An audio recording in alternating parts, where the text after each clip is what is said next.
بسم اللہ الرحمن الرحیم. ناظرین السلام علیکم. پروگرام کیو ڈی وی شاہ ندیم احمد کے ساتھ آپ کا میزبان حاضر خدمت ہے.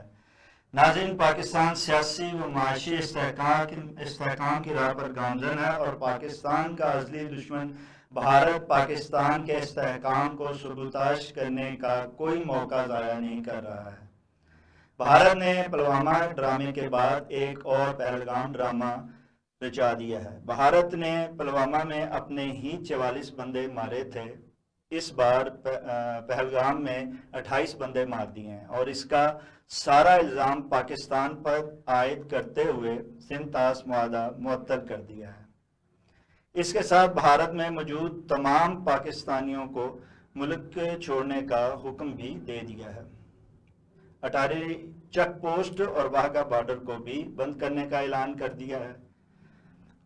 پاکستانی حکومت نے بھی اس کا منہ توڑ جواب دیا ہے، لیکن اس سے ایک بار پھر دونوں ملک جنگ کے دہانے پر آ گئے ہیں. کیا دو ایٹمی ممالک کے درمیان جنگ چھڑ جائے گی یا کوئی تیسری قوت درمیان میں آئے گی اور بچ بچاؤ کرائے گی؟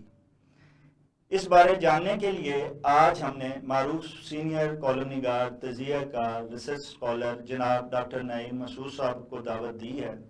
ہم ان کے جو کہ ہمیں ویڈیو لنک پر جوائن کر رہے ہیں، ہم ان کے انتہائی شکر گزار ہیں کہ یہ پروگرام میں ویڈیو لنک پر شریک ہو رہے ہیں. ڈاکٹر نعیم مسعود صاحب، آپ اخبارات میں بلکہ روزنامہ جنگ میں نظر قلم کے عنوان سے ایک طویل عرصے سے کالم نگاری کر رہے ہیں. آپ کے تجزیے بھی سنتے رہتے ہیں.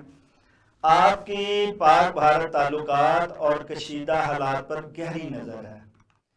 میں آپ سے یہ جاننا چاہوں گا کہ پاکستان سے بھارت کیا چاہتا ہے اور کیوں ایک کے بعد ایک جارحیت کا ڈرامہ رچاتا ہے. جی ڈاکٹر صاحب.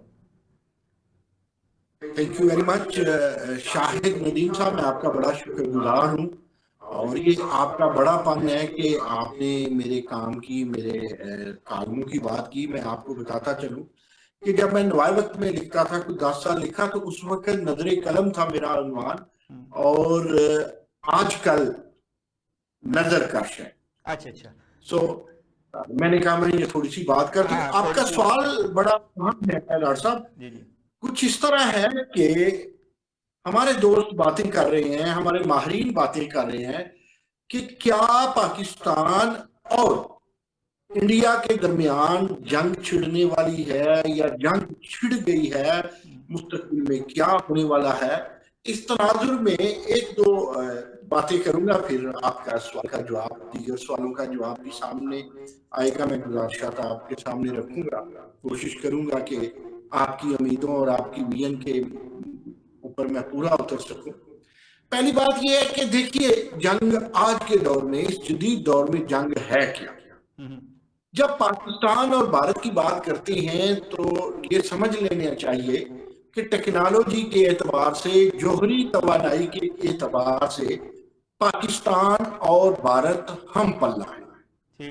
کچھ معاملات میں، یعنی اگر آپ ایٹمی توانائی کو استعمال کرتے ہوئے جنگ کو بہت نہ پھیلانا چاہیں، محدود ٹارگیٹر آپریشن کرنا چاہیں، تو اس میں پاکستان کے پاس اچھی ٹیکنالوجی ہے.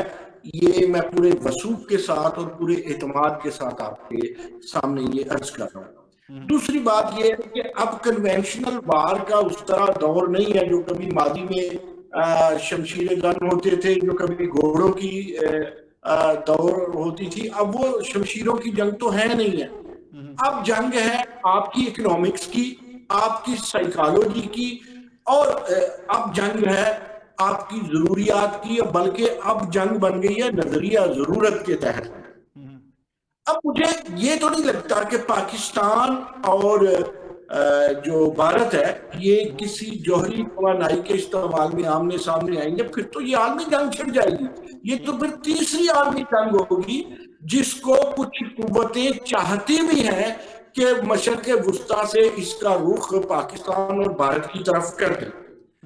اللہ نہ کرے کہ ایسا ہو. یہ بھارت کو بڑے غور سے اسے سمجھنا ہوگا، اور اس کے جو آفٹر افیکٹس ہیں، اس کے جو سائیڈ افیکٹس دونوں ملکوں کے لیے ہیں بلکہ پورے خطے کے لیے ہیں، وہ ان کو سوچنا ہوگا. اب سوچنا 3 لوگوں کو ہوگا. یہ 3 لوگ کون ہیں؟ ٹرمپ صاحب ہیں، اور اس کے علاوہ اسرائیلی حکمران ہیں، نیتن ہیں، اور مودی ہے.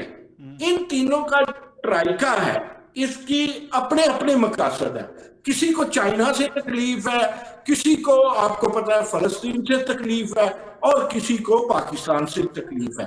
تو اس وقت شیطانیت کا ایک ٹرائکا وجود میں آ چکا ہوا ہے. اب دوسری بات کر کے پھر آپ کا سوال لیتا ہوں.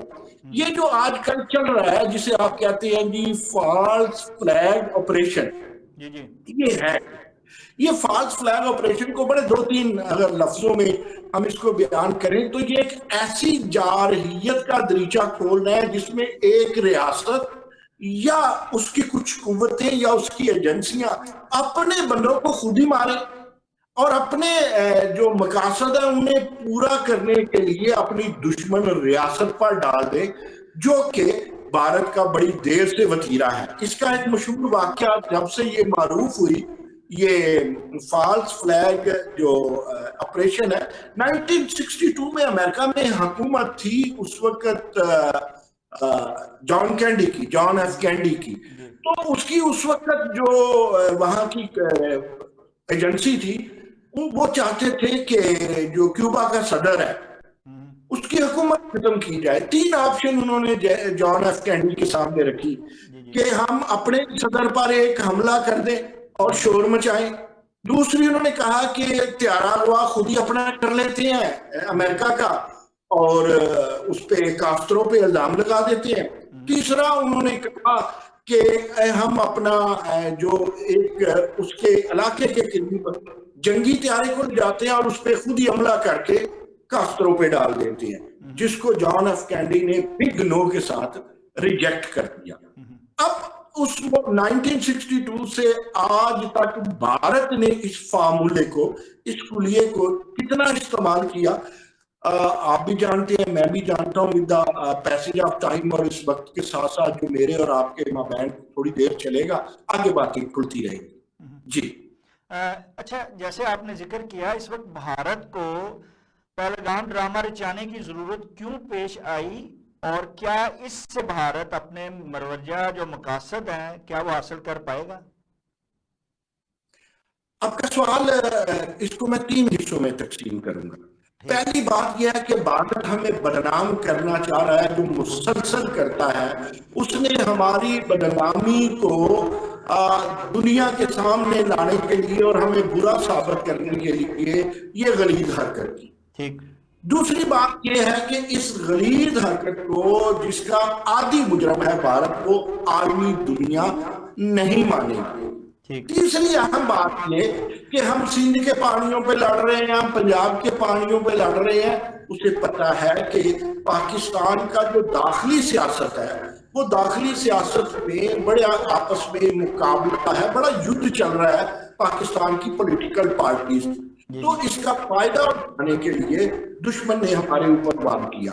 لیکن میں اور آپ دشمن کو یہ بتا دینا چاہتے ہیں کہ ہمارے ہاں پاکستان پیپلز پارٹی ہو، مسلم لیگ نواز ہو، کوئی کیو لیگ ہو، کوئی ولی خان گروپ ہو، کوئی جمعیت علماء اسلام ہو، جمعیت علماء پاکستان یا جماعت اسلامی ہو، پاکستان کی سلامتی کے لیے، نظریہ پاکستان کے لیے ہم ایک پیٹ پہ ہیں. ہم ایک مٹھی بند کر کے دشمن کا وہ جواب دیں گے جو منہ توڑ ہے. اب وہ چاہتا کیا ہے؟ وہ چاہتا یہ ہے جو آپ نے دیکھا شروع میں اس کی بلے بلے بنا دی اسرائیل نے بھی کہ اسے کہا ہم آپ کے ساتھ ہیں، اس کی ٹرمپ نے بھی بنا دی، امریکہ نے بھی کہا ہے ہم آپ کے ساتھ ہیں. دیکھیں اسرائیل بہت دور بیٹھا ہے، امریکہ بہت دور بیٹھا ہے. ٹھیک ہے وہ طاقتیں ہیں، کیا چائنا اس کے ساتھ ہوگا؟ یہ سوچنا چاہیے بھارت کو. کیا رشیا اس کا ساتھ دے گا جو اس کا پرانا ساتھی ہے، پرانا حلیف ہے؟ Not at all. کیا ترکی اس کا ساتھ دے گا؟ کیا ملائیشیا اس کا ساتھ دے گا؟ نیپال کے ساتھ اس نے بگاڑ رکھی ہے اور بنگلہ دیش کے ساتھ تازہ بگڑی ہے.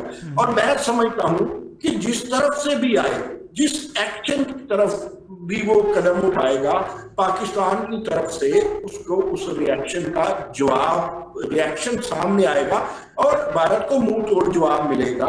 ہماری فوج ٹیکنیکلی بہت اعلیٰ ہے، ہمارے پاس ٹیکنالوجی بہت اعلیٰ ہے، ہم نہیں کہتے اس کے پاس بری ہے، میں تھوڑا سا ریئلسٹک ہوں، مقابلے کی چوٹ ہے، اور اگر وہ ہمارے پانی بند کرے گا تو چائنا اس کے بھی کرے گا، اگر ہماری اکنامیکل بار وہ چھیڑ چکا ہے، میں وہ کہتا ہوں چھیڑ چکا ہے، ہمارے ساتھ وہ لین دین بند کرے گا تو پاکستان بھی کر دے گا، جیسا آپ کے سامنے اعلان آیا پاکستان بھی بارڈر بند کر دے گا۔ اچھا اس نے کہا ڈاکٹر کہ صاحب، پاکستان بھی کرے گا وہی جو انڈیا کرے گا، جیسے اب اس نے جو کچھ کیا اس کا منہ توڑ جواب جو ہے وہ پاکستان نے دیا، لیکن آپ نے یہ جو بات کی کہ دنیا جو ہے وہ بھارت کی بات نہیں مانے گی، جبکہ میں اس معذرت کے ساتھ اختلاف کرتے ہوئے دنیا بھارت کی بات مانتی ہے، کیونکہ ان کے مفادات انڈیا سے جڑے ہیں، جبکہ پاکستان کی بات نہیں مانتی، کیونکہ پاکستان گزشتہ ادوار میں بے بہا ثبوت دے چکا ہے، جبکہ بھارت ایک بھی ثبوت پیش نہیں کر سکا، جبکہ بھارت کے تجزیہ کار اور ہمارے بھی بھارت پسند تجزیہ کار یہ کہتے ہیں کہ جناب وہ اگر ثبوت دے دے تو پاکستان کو پتہ لگ جائے گا کہ ایکچول بھارت کا کون سا وہ جگہ ہے، یا وہ جو بھارت کرنا چاہتا ہے وہ واضح ہو جائے گا، اس لیے وہ ثبوت پیش نہیں کرتا۔ تو اصل سوال وہی کہ دنیا بھارت کی تو مانتی ہے مگر پاکستان کی ثبوتوں کے باوجود نہیں مان رہی، اس کی کیا وجہ ہے، اور پاکستان کیسے اپنی بات ثبوتوں کے ساتھ منوا سکتا ہے؟ ایک بات کا جواب تو کچھ آپ نے خود ہی اپنے سوال میں سے دے دیا۔ دیکھیں دنیا کسے کہتے ہیں؟ دنیا وہ ہوتی ہے جس میں آپ کے دوست بھی ہوتے ہیں، جس میں آپ کے دشمن بھی ہوتے ہیں۔ دنیا وہ ہوتی ہے جس میں آپ کے سامنے منافق بھی ہوتے ہیں، اور دنیا میں آپ کے سامنے اور آپ کے ساتھ مخلصین کی کمی بھی نہیں ہوتی۔ اب ذرا غور کریں، ایران، ہم سیدھی بات کرتے ہیں ڈائریکٹ میتھڈ پہ، ایران سے ہمارا جذباتی رشتہ ہے، مسلم ملک ہے، اور ایک آپ یوں سمجھ لیں کہ انسپوکن یا بیان کردہ نہیں ہے ایک ایٹمی قوت، تو میں ایران کو بھی سمجھتا ہوں۔ ایران کا بڑا اس کے ساتھ لین دین ہے، تجارت ہے، اکنامیکل معاملات میں بینیفٹس بہت سارے اکٹھے ہیں، سعودیہ کے اکٹھے ہیں، دیگر عرب ممالک کے اکٹھے ہیں۔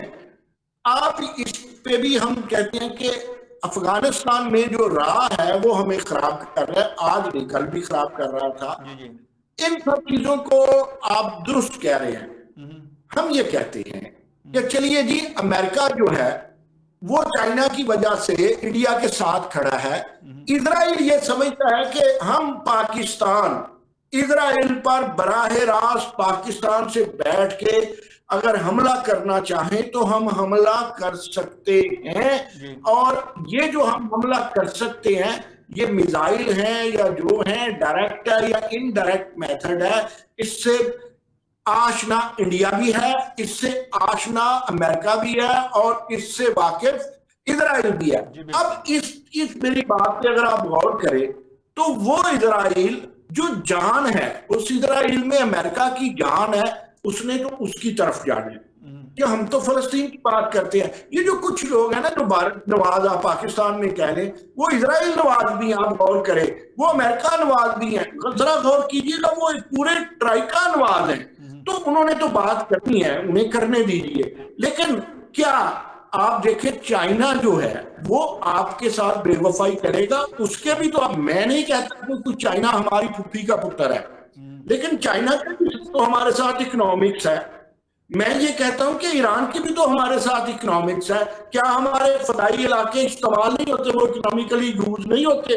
کیا ہماری زمینیں استعمال نہیں ہوتی؟ وہ جو خیال گیس کا پہنچ ایک جگہ سے دوسری جگہ منتقلی کے خاص دیکھ رہے ہیں، کیا ان کے پورے ہوں گے؟ ہم بھی ایل او سی جو ہے اس کو نہیں مانیں گے۔ تو ان ساری چیزوں کو دیکھ کر کے آپ یہ درست کہتے ہیں۔ میں تنقید کرتا ہوں اور ہمیشہ تنقید کرتا ہوں کہ پاکستان کی لابیز کمزور ہیں، بین الاقوامی سطح پر پاکستان کی سفارت کاری کمزور ہے، بھٹو کے بعد سے لے کے آج تک۔ چلے تھوڑا سا خوش فہمی میں اگر رہنا ہے یا حسن ظن سے کام لینا ہے تو میں یہ کہہ دیتا ہوں کہ مشرف کے بعد سے لے کے آج تک ہمارے سفارتی معاملات، ہمارے سفارتی محاذ، ہمارے اکنامیکل محاذ کمزور ہے، لیکن ہم ناتواں نہیں ہیں، ہمارے پاس پاور ہے، ہمارے پاس دوست جناب شاہ ندیم بھائی ہمارے پاس موجود ہیں، لوگوں کی بھی ہمارے ساتھ مجبوریاں ہیں کیونکہ ہم جوہری توانائی ہیں۔ آپ اسی چیز کو دیکھیں کہ آپ پاکستان کو جغرافیائی چوک کہیں، آپ نظریاتی چوک کہیں، یہ کوریڈور ہے، ادھر افغانستان ہے، ایک طرف ایران ہے، ایک طرف پاکستان کے ساتھ آپ دیکھیں بھارت ہے، ایک طرف وسیع سمندر ہے، دوسری طرف آپ ذرا دیکھیں تو رشیا بھی تھوڑا سا انڈائریکٹ مل جاتا ہے۔ یہ سارے امپورٹنٹ ہے، اگر آپ تھوڑا سا غور کریں تو پھر کس کس کے پاس جوہری، ہمارے پاس تو 4 لوگ بیٹھے ہیں جوہری ہتھیار لے کے، چائنا بیٹھا ہے، روس بیٹھا ہے اور ایران بیٹھا ہے اور ہم خود بیٹھے ہیں، ہم 5ویں ہیں، چوتھا ادھر بھارت بیٹھا ہے۔ تو اس خطے کی جنگ پہلی تو بات یاد رکھیں یہ عالمی جنگ سے کم نہیں ہوگی۔ کیا یہ قبول ہوگی امریکہ کو؟ ذرا غور کر لیجئے، اگر یہ جنگ چھڑتی ہے تو کیا اسرائیل بچ جائے گا؟ سو جب جنگ لڑنی ہو، دیکھیں آپ نے وارننگ دینی ہے، that is something else, آپ نے سائیکولوجیکل وار جیتنی ہے، that is something else, لیکن جب بارڈر پہ آئیں گے، جب فضا میں آئیں گے، جب اینٹ کا جواب پتھر سے ملے گا تو باتیں آپ دیکھیے گا 10-15 دن میں بہت ساری باتیں سامنے آ جائیں گی، بہت سارا دودھ کا دودھ اور پانی کا پانی ہو جائے گا۔ پھر آخری جملہ آپ درست کہتے ہیں، ہماری خارجی محاذ پہ کمزوری رہی ہے اس سے پہلے، میں تو کہتا ہوں اچھا ہوا ہے یہ تھوڑا سا کھڑکا ہوا ہے، ہمارے ڈپلومیٹ جو سوئے رہتے ہیں وہ جا کے ہماری خارجہ وزارت خارجہ جو انجوائے کرتی رہتی ہے وہ ٹریول کرے، اور ہماری جو لابیز نہیں ہے یورپ میں اور امریکہ میں وہ بھی ذرا جاگے، وہ انویسٹمنٹ بہت کرتے ہیں۔ دوسرا ایک بات قابل غور یہ ہے شاہد ندیم صاحب کہ بھارت کے اندر سے بہت سارے ہندو امن چاہتے ہیں، سکھ فلی طور پہ امن چاہتے ہیں، مسلم فلی طور پہ امن چاہتے ہیں۔ کیا امن کا رشتہ خطے میں بھارت کا کسی کے ساتھ ہے؟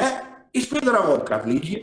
اچھا ڈاکٹر نعیم مسرور صاحب، جیسے کہ آپ نے بات کی ہے محبت کی، دوستی کی، افہام و تفہیم کی، تو اس یہ جو ہوا اس وقت جو ڈرامہ رچایا گیا بھارت نے، اس سے کیا آپ سمجھتے نہیں ہیں کہ جو دوستی کی اور مفاہمت کی بات کرتے تھے ان کو ناکامی ہوئی دونوں ممالک میں، اور جو شدت پسند دونوں جانب تھے ان کو جو ہے وہ کامیابی ملی ہے؟ کیا آپ سمجھتے ہیں کہ اب بھی یہ وقت ہے کہ اس سے پہلے کہ دونوں آمنے سامنے آئیں اور اس تیل پہ کہیں سے کوئی چنگاری آ کے لگے اور آگ بھڑکے، کہ مفاہمت اور دوستی کی جو بات کرنے والے ہیں وہ حاوی ہو جائیں؟ کہ آپ سمجھتے ہیں ہو سکتے ہیں یا شدت پسند جو ہے وہ کامیاب ہو جائیں گے بالآخر؟ دیکھیے سر، ہم آتش فشان پہ بیٹھے ہیں، میں کسے کہہ رہا ہوں، بھارت، پاکستان، افغانستان، ایران، چائنا اور رشیا، ہم آتش فشان پہ بیٹھے ہیں۔ ہم سب کو سوچنا چاہیے، ہم امن چاہتے ہیں، پاکستان بھی بنیادی طور پر امن چاہتا ہے، لیکن مسئلہ یہ ہے کہ امن کو پریکٹیکلی اگر ہم کریں گے تو تب امن سامنے آئے گا نا، باتوں سے تو نہیں آئے گا۔ اب دیکھیں مسئلہ کشمیر بیچ میں اڑا ہوا ہے، مسئلہ کشمیر کے معاملے میں شروع میں نے بات کی کہ ہماری کمزوریوں سے جو ہم نے کمزوریاں تشتری میں رکھ کے انڈیا کو دی کہ ہم لڑ رہے ہیں، ہم اپنے پانی پہ لڑ رہے ہیں کہ سندھ میں نہریں ہونی چاہیے، یہ الگ بحث ہے کہ نہیں ہونی چاہیے۔ ہمارے ساتھ سندھی کہتے ہیں پنجاب یہ کر رہا ہے، پنجاب کہتے ہیں میرا یہ حق ہے۔ دیکھیں انہوں نے پہلے تو آپ کے ملک میں دہشت گردی کی لہر چلائی، اب انہوں نے آپ اس پانی کے آپ نہروں کے لیے لڑتے ہیں، ہمیں جان کے لالے پڑ کے انہوں نے دریا بند کرنے کی بات شروع کر دی۔ یہ درست ہے، آپ کی میں بات کی طرف جاتا ہوں کہ اگر لیگلی دیکھیں، اگر اخلاقی طور پہ دیکھیں تو ضامن ہے ورلڈ بینک، یہ سنتاس معاہدے کو ختم ہی نہیں کر سکتے، لیکن جس کی لاٹھی اس کی بینک۔ جس طرح بڑے بڑے عالمی ادارے ورلڈ بینک ہو یا آئی ایم ایف ہو یا اس کے علاوہ یونیسکو ہو یا یونیسیف ہو، وہ سارے امریکن لانڈی بنے ہوئے ہیں۔ تو ٹھیک ہے، ہم یہ سمجھتے ہیں کہ کسی حد تک ورلڈ بینک اپنی ضامنی میں ڈیل دکھائے گا، لیکن جانوں کا معاملہ ہے شاہد ندیم صاحب، خطے کا معاملہ ہے. سو اب آپ کا کیا خیال ہے کہ اس وقت رشیا میں بیٹھک نہیں ہو رہی ہوگی، چائنا میں بیٹھک نہیں ہو رہی ہوگی، صرف پاکستان سلامتی کونسل نہیں بیٹھی، کیا انڈیا میں جان کے لالے نہیں پڑے ہوئے؟ ہر طرف یہ معاملہ ہوا ہے. اور سوچ تو رہے ہوں گے کہ کشمیر کا مسئلہ کیونکہ اقوام متحدہ نے حل نہیں کیا، اور کشمیر کو ہڑپ کرنے کے لیے یہ سارا اسی طرح کیا جا رہا ہے جس طرح 71 میں کبھی تیارہ اغوا کرنے کا ڈرامہ رچایا جائے، سمجھوتا ایکسپریس پہ ڈرامہ رچایا جائے، ممبئی حملوں کا ڈرامہ رچایا جائے. کیا ان سب چیزوں میں راہ جو ہے سکسیسفل ٹھہری؟ کیا بھارتی حکومت؟ آپ یہ دیکھیں جو ردی کی ٹوکری سے فضاؤں میں اڑتے ہوئے لفظ پڑھ لیتے ہیں، حروف شناخت کر لیتے ہیں، انہیں پاک بھارت معاملات کا پتہ ہے، پاکستان کی کمزور سفارتکاری کے باوجود پتہ ہے، لیکن وہ بولتے نہیں ہیں. جب آگ برابر کی لگتی دنیا کو جان کے دانے پڑ جائیں گے. آپ کو یاد ہوگا کہ ادھر رشیا کی جنگ شروع ہوئی، ایک بڑے پیمانے پہ نہیں، ایک چھوٹے پیمانے پہ، اور دوسرا وہ کیا ملک کیا ہے، یوکرین. تو کیا ہوا؟ پوری دنیا میں مصیبت، پہاڑ ٹوٹ مہنگائی کے. تو اب اس میں تو پورا خطہ جو ہے پھر وہ کہاں بیٹھی ہے؟ اس کو بھی تو ساؤتھ ایشیا جو ہے جو تنظیم ہے ان کی، اس کو بھی تو اپنا آپ دکھانا ہوگا نا جی. بہت سارے معاملات. اچھا، یہ جہاں بہت سے معاملوں کا آپ نے ذکر کیا، وہاں ایک اور جو ہے وہ کہتے ہیں کہ جہاں انڈیا نے بڑا ہی ایک غیر اخلاقی غیر قانونی کام کیا ہے، جو انہوں نے سنتاس معاہدے کو جو ہے وہ ختم کیا ہے، تو اس سے پاکستان کو جو ہے وہ ایک چانس ملا ہے کہ وہ تمام معاہدوں کو ریویو کر سکے. ایک تو پہلی بات تو یہ. دوسرا، جو انہوں نے پانی پہلے ہی بند کیا ہوا ہے، وہ 4 نالے گندے انہوں نے ادھر چھوڑے ہوئے ہیں. پاکستان کو چاہیے کہ ان گندے نالوں کو بند کرے جو کہ انہوں نے چھوڑے ہوئے ہیں اس طرف اپنے گند کو پھینکنے کے لیے.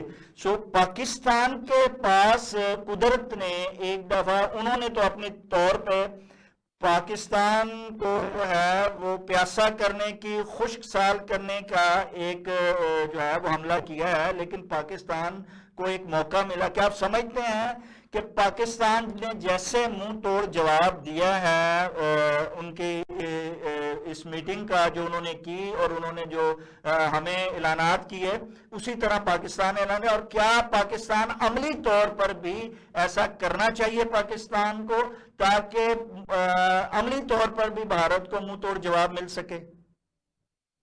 دیکھیں، 2 طرح کی باتیں ہیں شاہد ندیم صاحب. ایک وہ جذباتی بڑھکے ہیں، اور ایک ہے سوچ کے ساتھ، فہم کے ساتھ خارجی معاملات، بین الاقوامی معاملات کے تناظر میں بات کی جائے.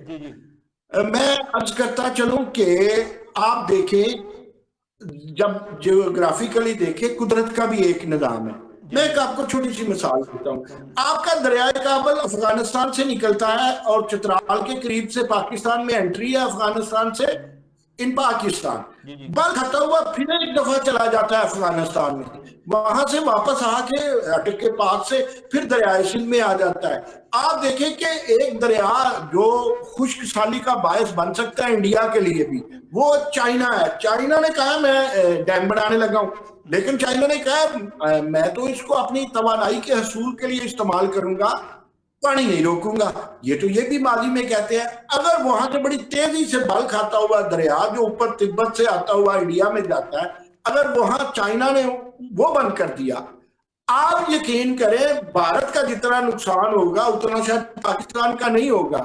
تو اس لیے ایکشن کا ری ایکشن بھی تو دیکھنا پڑے گا نا. میں بار بار خطے کی بات کر رہا ہوں. آپ کبھی ایریوگرافی دیکھیں، آپ کبھی ایریل ویو دیکھیں، تو دریا جس طرح بل کھاتے ہیں، پہاڑی علاقوں سے نکلتے ہیں، برف پگھل رہی ہے، کیا ہوتا ہے کیا نہیں ہوتا ہے، قدرت کا ایک اپنا قانون چل رہا ہے اوپر. تو اس کے تحت بھی منہ کی کھانی پڑے گی بھارت کو. اور جہاں تک میں ایک عرض کروں، جو عقل یہ کہتی ہے وہ یہ کہتی ہے کہ بھارت اور پاکستان کو بیٹھ جانا چاہیے. ان کو اگلے 10-15 دنوں میں انہیں اپنے معاملات جو ہیں، وہ جو مسائل ہیں، جو رنجشیں ہیں، وہ ختم کرنی چاہیے. یہ نہیں ادھر کے آپ ڈپلومیٹ ادھر بھیج دے، ادھر کے ادھر بھیج دے. آج سکھ آ جائیں جی ہندو نہیں آئیں گے، ادھر سے پاکستانی ادھر نہیں جائیں گے جی، باغا بند کر لیا جی. تو یہ سارا کچھ نہیں ہوگا، اس سے نقصان ہے. جو سچ ہے وہ یہ کہتا ہے، اور جہاد بھی کہتا ہے کہ جہاد بالقلم، جہاد بالعقل. اور آپ کو ان سب طریقوں سے، سائنس سے اور اکنامکس سے بھی جہاد کرنا ہے. صرف آپ کو آتش و آہن کی بارشوں سے جہاد نہیں کرنا. میں یہ چاہتا ہوں، اچھا، آپ کیا میری یہ سمجھتے خواہش ہیں ہے. ڈاکٹر نعیم مسعود صاحب، آپ سمجھتے ہیں کہ مودی کے ہوتے ہوئے جو ہے کوئی افہام و تفہیم کی بات ہو سکتی ہے، کوئی ایک میز پہ بیٹھ سکتے ہیں، جبکہ وہ بارہا ثالثی کے جو ان کو ملتی رہی ہیں ان کو انہوں نے ریجیکٹ کیا. اب آپ پھر ایک دفعہ جبکہ ہم جنگ کے دہانے پہ ہیں، آپ سمجھتے ہیں کہ کوئی افہام و تفہیم کی کوئی ثالثی کو قبول کیا جائے گا اور مل بیٹھ کر اپنے معاملات کو طے کیا جائے گا؟ میں تھوڑی دیر، گھنٹہ ڈیڑھ گھنٹہ پہلے ایک ٹی وی کو بیپر دے رہا تھا، جی جی تو مجھے اینکر نے کوئسچن کیا کہ آپ کو لگتا نہیں ہے کہ مودی جو ہیں وہ اسرائیلی حکمران کی طرح، وہ نیتن یاہو کی طرح بنتے جا رہے ہو؟ میں کہا بھائی کیسی باتیں کرتے ہو، وہ اس سے بھی غلیظ چہرہ ہے، اس سے بھی منحوس چہرہ ہے مودی کا. مودی جو آپ دیکھیں شاہد ندیم بھائی، کہ مودی نے جو اپنا دستور دیا تھا، نصب العین دیا تھا، الیکشن میں جو منشور دیا تھا، جو منشور دیا تھا، وہ اس منشور، ایک تو اس نے اعلانیہ دیا، دوسرا وہ آج تک اس منشور پہ عمل کر رہی ہے اس کی پارٹی. وہ دہشت گرد پارٹی ہے اس کی. آپ دیکھیں بھارتی وزیر اعظم کی. مودی جو ہے وہ ایک بین الاقوامی سطح پر ایک مکرو چہرہ ہے. آپ درست کہتے ہیں، ہم اس سے کیسے توقع کریں؟ دیوانے کا خواب نہیں بن جائے گا کیا؟ کھلی آنکھ سے ہم خواب نہیں دیکھتے. آپ کی بات درست ہے، لیکن بھائی جان خواب ہو یا نیند ہو، یہ جو چیلنجز ہوتے ہیں نا، یہ ہماری آنکھیں کھول دیتے ہیں. مودی کا وہ وقت آ گیا، وہ اپنی سیاست کے لیے بہت کچھ کر رہا ہے. آپ دیکھیں 2019 میں بھی عمران خان نے کہا تھا نا کہ کشمیر میں کیا ہو رہا ہے، اس نے بھی فاسٹ فلیگ آپریشن کی بات کی تھی عمران خان نے بھی، اور عمران خان نے بھی انہیں واپس کیا تھا ان کا پائلٹ، یہ لے جاؤ بیماری کو یہاں سے اور شرم کرو. تو اب جتنے باقی سارے ماضی کے معاملات ہیں، شرمندگی ان کو ہوئی ہے. اب مودی کی جب کابینہ بیٹھے گی، مودی 3 الیکشن جیت چکا ہے شاہد ندیم صاحب. اور کیا چاہتا ہے مودی؟ مودی کو پاکستان سے نہ تو دشمنی ہے، نہ بھارت سے دوستی ہے. وہ سیلفش آدمی ہے، اور سیلفش حکمران جس ملک میں بھی آئے، چاہے میرے میں آ جائیں، چاہے انڈیا کے آ جائیں، افغانستان میں آ جائیں، یہ سیلفش لوگ جو ہیں، یہ اقتدار پسند، لالچ، ہرس اور ہوس میں گندے لتھڑے یہ لوگ جنگوں کا باعث بنتے ہیں. عقل مند دانش مند آدمی نہیں بنتے. آپ دیکھیں جب جنگ ہوئی تھی، اس جنگ کا جو بھی نتیجہ تھا، بھٹو اور اندرا گاندھی بیٹھے تھے. آپ دیکھیں جب منموہن سنگھ کی حکومت تھی، اس نے یہاں سے کام لیا. اسی واجپئی کی جب حکومت تھی، وہ لاہور آیا، اعلان لاہور ہوا، کہاں ہوا؟ جہاں قرارداد پاکستان کی بات ہوئی تھی مینار پاکستان میں. تو میں کہتا ہوں کہ اس شخص کی اگر چھٹی ہو جائے تو بڑے دانشمند چہرے اور بڑے دانشمند ذہن بھارت میں موجود ہیں جو آج کے وقت کو سمجھتے ہیں. نہیں تو یہ بھی اب سمجھے گا، یہ بھی اب سمجھے گا. لیکن میں یہ ریکویسٹ کرتا ہوں کہ او آئی سی کو تھوڑا سا جاگنا چاہیے، تھوڑا سا مشرق وسطیٰ کو جاگنا چاہیے، کچھ تھوڑا سا ہمیں ہاتھ جو ہے نا ہمارے مضبوط اچھا، کرے نہ کرے. کیا ڈاکٹر نعیم مسعود صاحب، کیا ڈاکٹر سعودیہ ہے، انہیں غور تو کرنا چاہیے. وہ ذرا غور کرے، آج ایران اور سعودیہ غور کرے تو معاملات سیدھے ہو جائیں گے. اچھا، کیا ڈاکٹر مسعود صاحب اس عالمی دنیا کو، جیسے آپ نے بات کیا، ادراک نہیں ہے؟ اگر عالمی دنیا کو اس بات کا ادراک ہے تو پھر بھارت کو نکیل کیوں نہیں ڈالی جا رہی ہے، اس کو ہلا شیری پھر کیوں دی جا رہی ہے؟